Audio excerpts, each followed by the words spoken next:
1972 में तुर्की का एक वफ्द खैर सगाली के दौरे पर इसराइल गया। इनकी कवरेज के लिए एक सहाफ़ी अल्हान बुर्द भी अपनी टीम के हमरा थे। ये तमाम कहानी इन्हीं की याददाश्तों पर मबनी है। वो कहते हैं कि हम इसराइली मेज़बानों के साथ मस्जिद अक्सा के विज़िट पर थे। हम सेकंड फ्लोर पर मौजूद थे जब मेरी नज़र सेन में मौजूद एक बूढ़े शख्स पर पड़ी। वो ऐसे तन के खड़ा था जैसे अपनी पहरादाराना जिम्मेदारियां निभा रहा हो। उसके जिस्म पर वर्दी थी मगर वो इसराइली वर्दी नहीं थी, और दूसरा ये कि उसकी वर्दी बहुत बोसीदा थी। जा बजा पैबंद थे जो अपनी मुद्दत पूरी करके उखड़ चुके थे।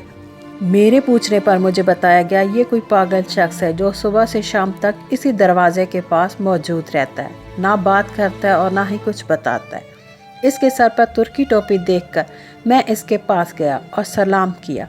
इसने मेरी तरफ बहुत ही अपनायत से देखा और सलाम का जवाब दिया।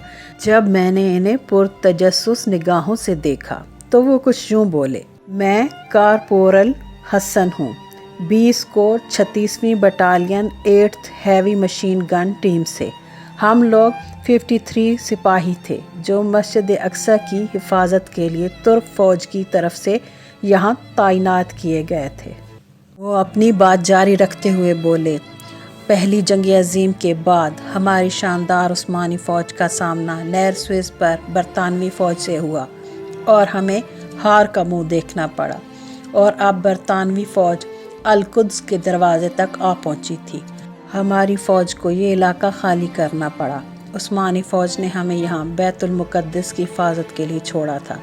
जब हमारी क़ियादत करने वाले लेफ्टिनेंट को इस्तांबुल बुलाया गया तो उन्होंने जाते हुए हमसे एक दरख्वास्त की थी।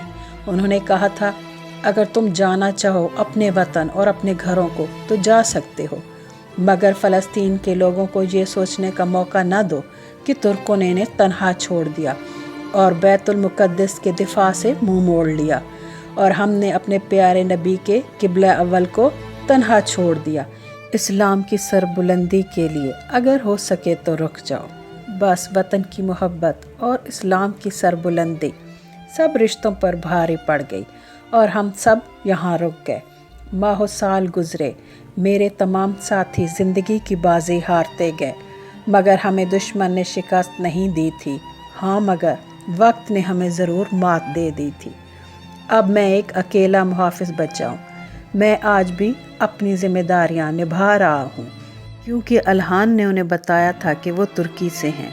तो कारपोरल हसन ने कुछ यूँ कहा कि अगर हो सके तो मेरा एक काम करोगे। मैंने सर हाँ में हिलाया तो बोले, मेरे लेफ्टिनेंट मुस्तफ़ा साहब को ढूंढना और पैगाम देना कि मैं आज भी अपने फ़राइज़ बखूबी अंजाम दे रहा हूँ, और उनको कहना मैं उनके लिए नेक तमन्नाओं का इजहार करता हूँ। अल्हान वापस आते वक्त अपने दोस्त को कह के आए कि इनके बारे में मुझे इत्तला देते रहना।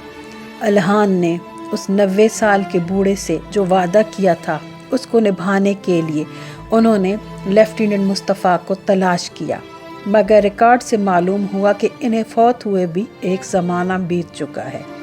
अल्हान को अफसोस हुआ कि वो हसन साहब से किया हुआ वादा पूरा नहीं कर सके।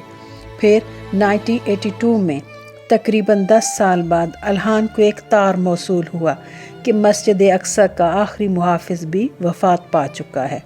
अल्हान कहते हैं कि ये मेरी ज़िंदगी के गमगीन लम्हात में से एक था। जब मैंने ये कहानी पढ़ी तो एहसास हुआ कि ऐसे मुखलिस लोग भी दुनिया में मौजूद हैं जिन्होंने अपने माहो-साल इस्लाम की सरबुलंदी और अपने वतन की मोहब्बत में लुटा दिए। अल्लाह अकबर। Thanks for watching. सब्सक्राइब करें, लाइक करें। अल्लाह हाफ़िज़।